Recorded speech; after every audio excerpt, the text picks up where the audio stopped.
Rome AD 180. The world's vastest empire stretches from the scorching deserts of Arabia to the cold shores of Britannia.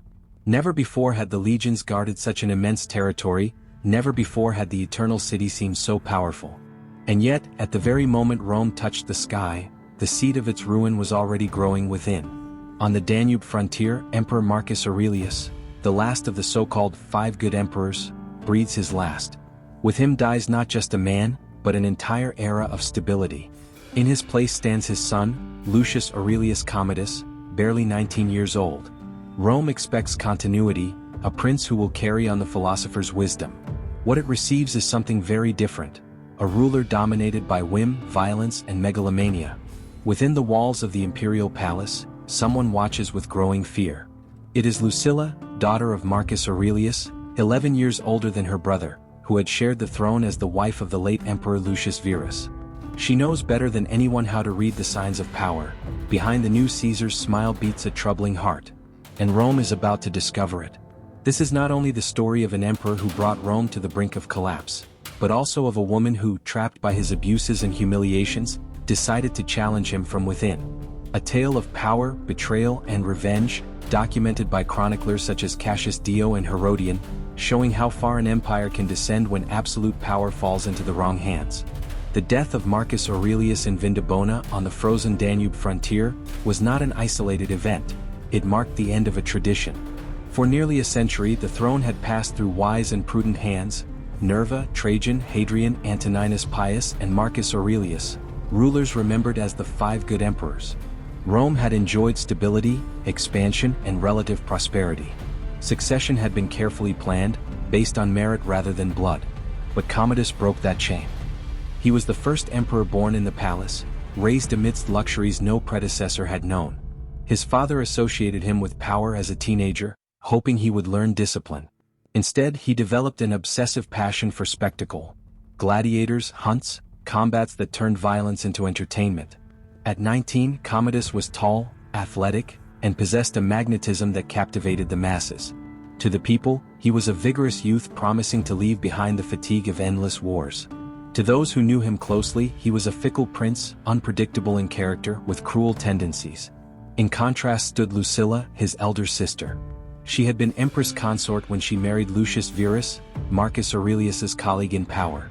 Cultured, perceptive, and skilled in diplomacy, she had inherited her father's political talent. After becoming a widow, she became an influential advisor at court and a reference for many aristocratic women. Lucilla had hoped that her brother's ascension would allow her to continue playing a central role in the palace. But she soon discovered that Commodus tolerated no rivals, not even within his own family. The contrast between them created a latent tension. While Rome saw youth and strength in Commodus, Lucilla perceived danger. And in that contrast, a confrontation was beginning to take shape, one that would shake the foundations of the empire. At first, the people celebrated Commodus. Upon arriving in Rome, he abandoned the campaigns in Germania and returned victorious as the philosopher emperor's son. There were feasts, banquets, and games that lasted for weeks. To the crowd, he was the promise of a new era, free from wars and deprivation. But that illusion quickly crumbled. Commodus began to neglect state affairs. He delegated to inexperienced favorites, rewarded flatterers, and removed the old advisors who had faithfully served Marcus Aurelius. The Senate, accustomed to some influence under previous emperors, found itself sidelined. The court filled with opportunists, men willing to do anything to please the young Caesar. In the midst of this change was Lucilla. She watched as her former allies, senators, military officers, and officials, were removed one by one. Her brother not only distrusted her as a political figure but began to show far more disturbing interest. 2 long glances, gestures of affection crossing the boundaries of sibling relationships, rumors spreading through Rome, all pointed to a sickening obsession that threatened to drag her into public humiliation. The situation became unbearable when, at an official banquet, Commodus dared to suggest that his sister should serve as his consort. Those words, spoken before the aristocracy, were not just a personal declaration, they were a political threat. In Rome, the emperor could impose nearly any whim, and refusal meant risking one's life. Lucilla, who had been empress and advisor to her father, understood the magnitude of the danger. It was not only her honor at stake. Commodus's obsession was a symptom of the madness beginning to consume the heart of the empire. The palace, once a stage for philosophical debates and prudent decisions, was becoming a theater of excess and tension. And in that environment, Lucilla began to conceive the boldest idea of her life: to resist the emperor, even if that emperor was her own brother. The following months marked Lucilla's transformation from influential princess to silent captive. Commodus, intoxicated by power, did not settle for removing her from political life. He sought to dominate her completely.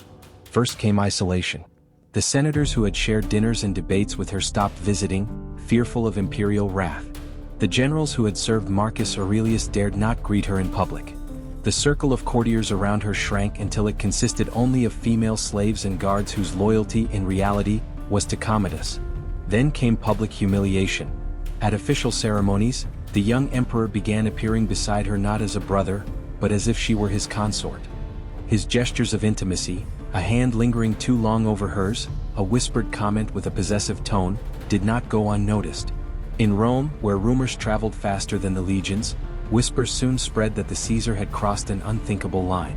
The most brutal blow came in the Colosseum before tens of thousands of spectators. Commodus, in the midst of an exalted speech, took Lucilla by the hand and publicly proclaimed her imperial consort. The crowd fell silent. Even for a people accustomed to excess, the declaration sounded monstrous. Lucilla, trapped in that theater of shame, had no choice but to feign a smile and accept her brother's kiss before the entire empire. From that day her life changed. Commodus moved her to his private chambers under the pretext of protecting her, but in reality he made her his prisoner. What followed were nights of subjugation and days of disdain, a spiral of abuse that erased the figure of the empress she had once been. Yet Lucilla did not break. Beneath her mask of obedience, her mind worked tirelessly. She knew she could not confront an emperor who controlled legions and guards head-on. But she also knew that every tyrant has a weakness. And Commodus's was his vanity, his insatiable need to be adored in the games, at banquets, in the public stage of Rome. That would be the weak point she would turn into the beginning of her revenge. Public humiliation had sealed Lucilla's fate. What had been fear until then turned into determination. If she wanted to regain her dignity and save Rome from her brother's madness, she had to face him. And in an empire where absolute power resided in a single person, that meant conspiring against the emperor. Lucilla began to move cautiously. Using loyal female slaves as messengers, she established contact with disgruntled senators and veterans of Marcus Aurelius's campaigns, men who still remembered the discipline and order of earlier times.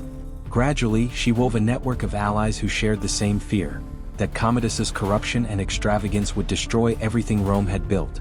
Among the first to join was Claudius Pompeianus, her husband in a political marriage arranged after the death of Lucius Verus. Pompeianus was an experienced soldier, a general who had fought alongside Marcus Aurelius in the Marcomannic Wars. Although older and reluctant to engage in palace politics, he understood that Rome could not survive under the rule of a young man obsessed with the amphitheater. Also joining was Quintus Saxius Falco, a highly influential senator who had been an advisor to Marcus Aurelius. Falco had watched in horror as the new Caesar degraded the dignity of the office and was willing to risk everything to restore the authority of the Senate. The third key member was Aemilius Quadratus, Lucilla's nephew, young but ambitious, heir to one of Rome's oldest families. His wealth allowed him to provide the financial resources the conspiracy needed: bribes for guards, favors for slaves, gifts for courtiers. The secret meetings were held away from the palace's eyes, in suburban villas where Lucilla attended disguised as a slave to avoid suspicion. There, they discussed the possibilities. Should they use a gladiator to assassinate Commodus during a public spectacle? Or would it be safer to resort to poison, the old silent weapon of Roman politics? What united all the conspirators was not just hatred of Commodus, but the conviction that Rome was on the brink of ruin. And at the center of that network, with a mix of rage and calculated coldness, was Lucilla, the woman who had decided to confront the most powerful man in the world. The circle of conspirators debated for weeks over the safest way to get rid of Commodus. Many supported the idea of using the amphitheater. A hired gladiator could stab him during a public combat and make it look like an accident. However, the risk of failure or being discovered was too high. A single gesture of hesitation could make the emperor suspicious and order the execution of everyone. Lucilla proposed another approach: poison. In Rome, poisoning an enemy was an ancient art, practiced in secret for generations. The mere rumor that a family resorted to poison was enough to instill fear. And Lucilla, as the imperial consort, had privileged access to the emperor's table. No one would suspect her if she served a cup of wine. To prepare the plan, the conspirators sought experts in lethal substances. Chronicles mention names like Locusta, the famous poisoner from Nero's time, whose formula still circulated in secrecy. Among the available poisons, they chose one with a slow action, capable of mimicking the symptoms of a sudden illness. Aconitine, extracted from aconite, known as wolf's bane. Mixed with wine, it was undetectable. The strategy was clear. Lucilla would poison Commodus's cup during a private banquet, on a night when laughter and indulgence kept everyone distracted. The poison would take effect hours later, away from the banquet, when the emperor was already in his chambers. No one would suspect, and his death could be attributed to the whims of fate or the wrath of the gods. But the conspirators knew that killing Commodus was only half the task. They had to prepare for the day after. Who would take the throne? How would the Praetorian Guard, who received generous payments from the emperor, react? After long discussions, they agreed that Pompeianus, due to his lineage and military prestige, would be proclaimed emperor, with Lucilla as a figure of authority during the transition. The fate was sealed. On the night of a New Year's banquet, Rome would bear invisible witness to the boldest attempt against an emperor since the time of Julius Caesar. The chosen night opened with a clear sky over the Palatine. The torches in the corridors had not yet been fully extinguished, and the murmur of the city, markets, taverns, and the gentle waves of the Tiber seemed to pause for a moment as if holding its breath. In Commodus's private triclinium, the decorations were an offering to his vanity.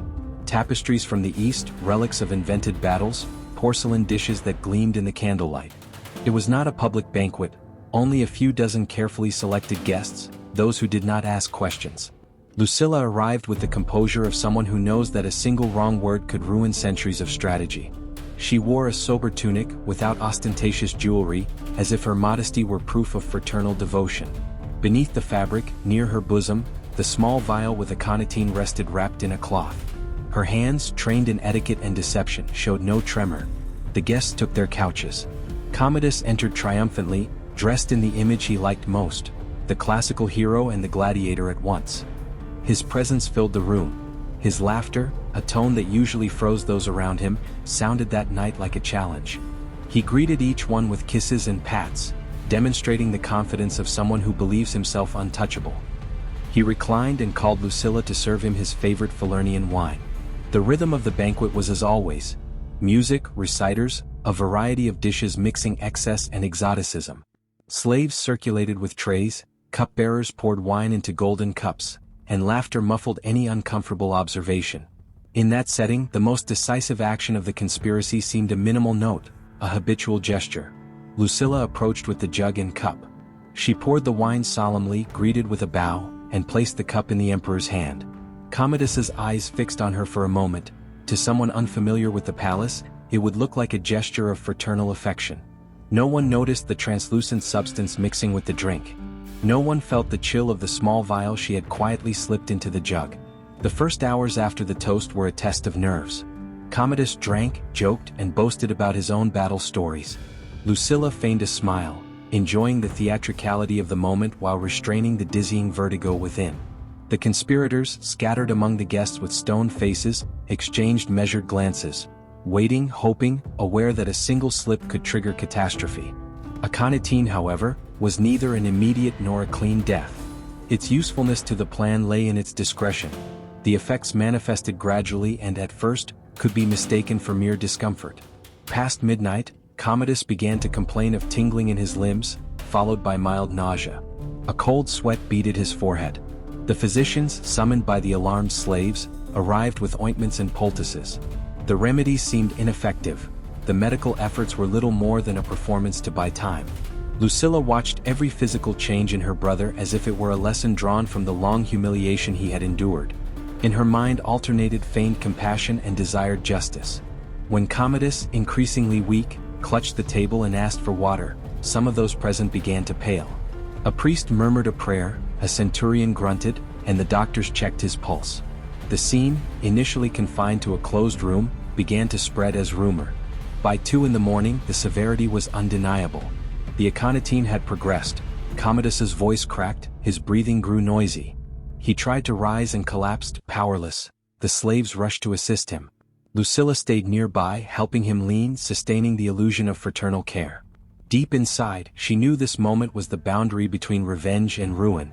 The plan had worked as intended, but the slow agony she witnessed carried a moral cost that death would not erase. By 3:30, paralysis had reached his respiratory muscles. Commodus struggled for every breath, his hands clawing at the cloak.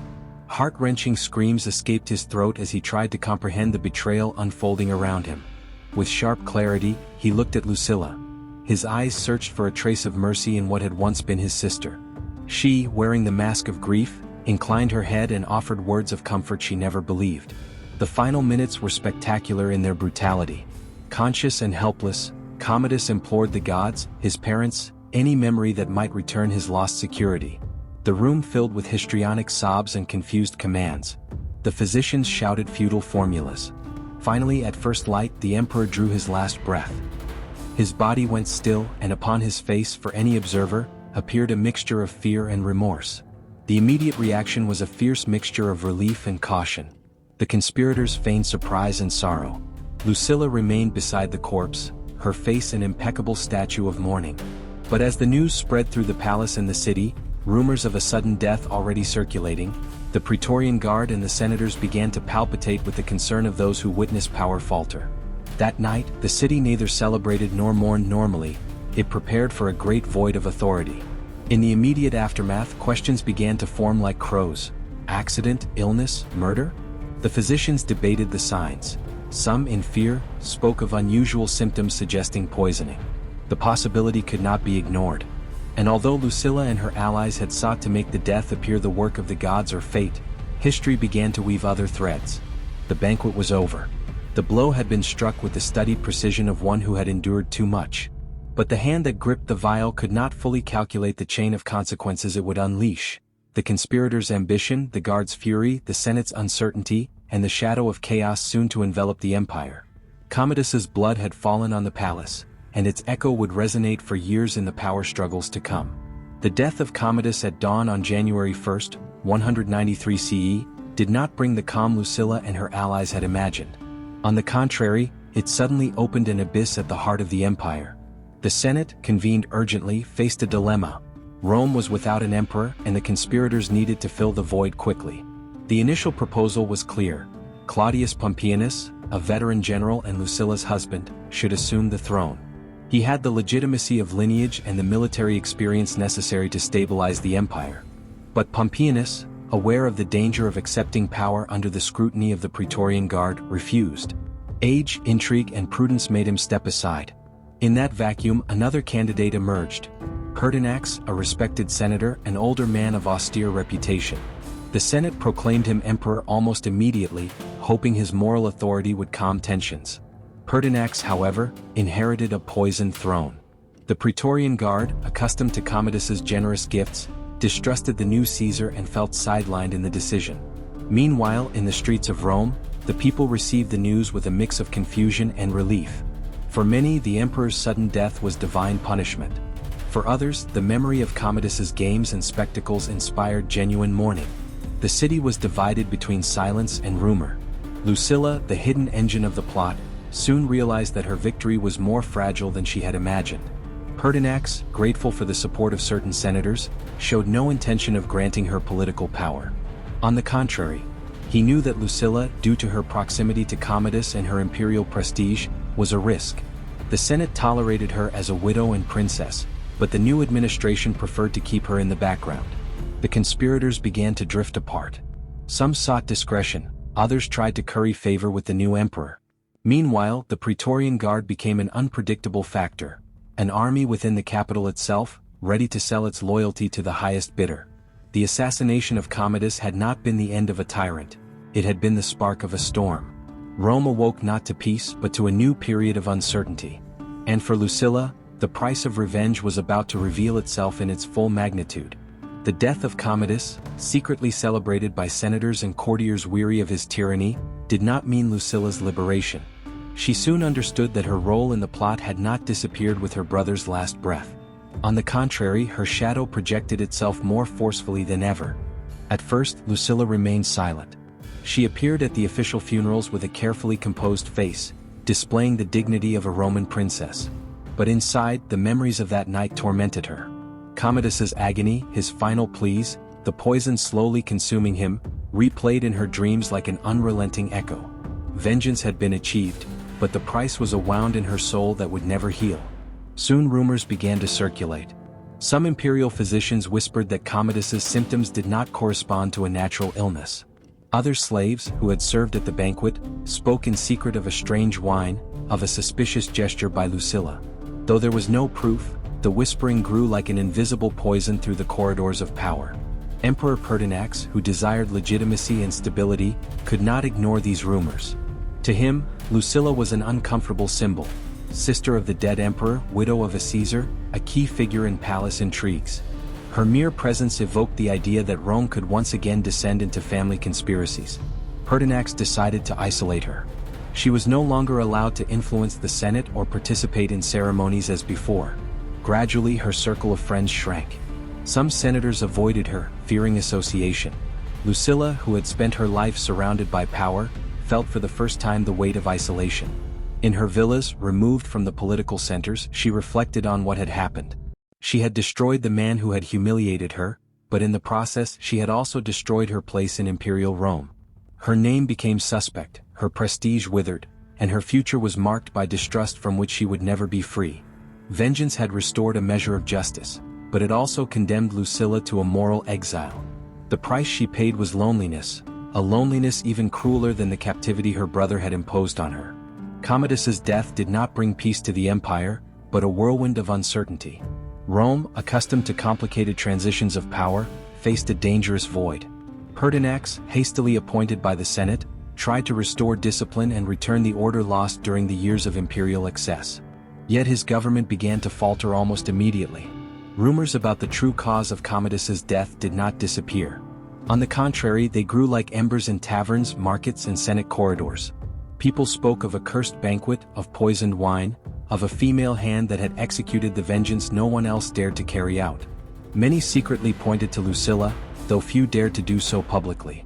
The Praetorian Guard, generously bribed by Commodus during his life, looked on the new emperor with suspicion. To them, Pertinax was not a legitimate ruler, but a stern old man who did not understand their ambitions. Resentment grew, and echoes of rebellion mingled with rumors of unresolved conspiracies. Meanwhile, Lucilla watched as her plan turned into an uncontrollable beast. She had imagined that Commodus's death would pave the way for a new political order, perhaps with Pompeianus at the helm and herself as an influential figure in the shadows. But reality was different. The ambitions of many clashed with Pertinax's weakness and the insatiable greed of the Praetorians. Within a few months, the tyrant's assassination became the spark of a much larger fire. The Senate, divided among factions, could not impose its will. The provinces, expecting stability, began to question the authority of the new emperor. And the Roman people, tired of watching the elites fight among themselves, began to long for the firm hand of a tyrant, even a cruel one. The Antonine dynasty, which had given Rome some of its most admired emperors, was destroyed with Commodus's death. There would be no more legitimate heirs. Instead, a cycle of chaos, murders, and usurpations began, shaking the foundations of the empire. The blood spilled at Commodus's final banquet had not closed a wound. It had opened a fissure that would never close. After Commodus's death, Lucilla thought for a moment that she would finally be free from her brother's shadow. Yet fate had reserved for her a life marked by suspicion, isolation, and the disdain of those who had once considered her Marcus Aurelius's exemplary daughter. The new emperor Pertinax, although grateful to be rid of a hated predecessor, did not trust her. He knew her influence was dangerous, her cunning could place her at the center of any conspiracy. Cautiously, he kept her under watch, limiting her movements and minimizing her circle of trust. Lucilla spent her final years removed from public life. The palace corridors, once the stage of her prestige and power, became a distant memory. Some chroniclers assert that she was confined to a remote villa, surrounded by luxury but deprived of true freedom. Others claim she was tolerated at court, though always under a cloud of suspicion that never lifted. The truth is that her name was etched into history. For some, she was the heroine who had the courage to do what no one else dared, stop the monster threatening to drag Rome into ruin. For others, she was the fratricide who had betrayed the blood of the Antonines, hastening the end of a dynasty that still represented the glory of the empire. Lucilla died in 189 at the age of 54. She left no speeches or memoirs, only the echo of an action that divided Rome between admiration and condemnation. Her figure became a warning about the power of women in the shadows, capable of altering the course of history in a world ruled by men. Poets mentioned her in whispers, historians recorded her cautiously, and later centuries transformed her into an ambiguous symbol: avenger or traitor, savior of Rome or executioner of her own family. The only indisputable fact is that Lucilla lived and died amid the darkest intrigues of imperial Rome. Her name, though obscured by the passage of time, remains a reminder that in marble palaces, power was sustained not only by swords but also by poison, silence, and vengeance. The story of Lucilla and Commodus transcends the personal drama of two siblings clashing over power and obsession. It represents, in reality, the beginning of Rome's decline as a stable power and a timeless warning of how the moral corruption of a single ruler could drag an entire empire down with him. Commodus, with his gladiatorial whims and rule based on fear and flattery, was remembered by chroniclers as the tyrant who turned the emperor into a grotesque spectacle. His death did not signify the return of stability but the start of a chain of crises: short-lived emperors, civil wars, and the gradual weakening of the institutions that had sustained Rome's greatness. Lucilla, in contrast, embodies the ambiguous figure of a Roman woman in power. She had no army and could not claim the throne in her own right, but she used the weapons offered by politics and her position: intelligence, influence in the shadows, and ultimately poison. Her act was both a personal liberation and a historical turning point. By eliminating Commodus, she opened the door to a period of instability that accelerated the fragility of the imperial system. Historians such as Cassius Dio and Herodian agree that the fall of the Antonines, the dynasty that had brought peace and prosperity for nearly a century, marked the end of Rome's so-called Golden Age. What followed was an empire increasingly reliant on military force, more vulnerable to internal corruption, and less confident in its own institutions. Today, Lucilla's memory oscillates between heroine and traitor. Her story reminds us that revenge, even when it seems justified, rarely brings redemption, and that absolute power, without limits or checks, ends up corrupting not only the ruler but also those around him and those who suffer under him. The legacy of Lucilla and Commodus remains alive as a warning that human passions, desire, ambition, fear, and hatred, can shape history with the same force as armies or laws. Rome did not fall in a single day or to a single enemy. It began to crumble from within, in poisoned banquets, in the whims of an emperor, in the silent tears of a sister turned executioner.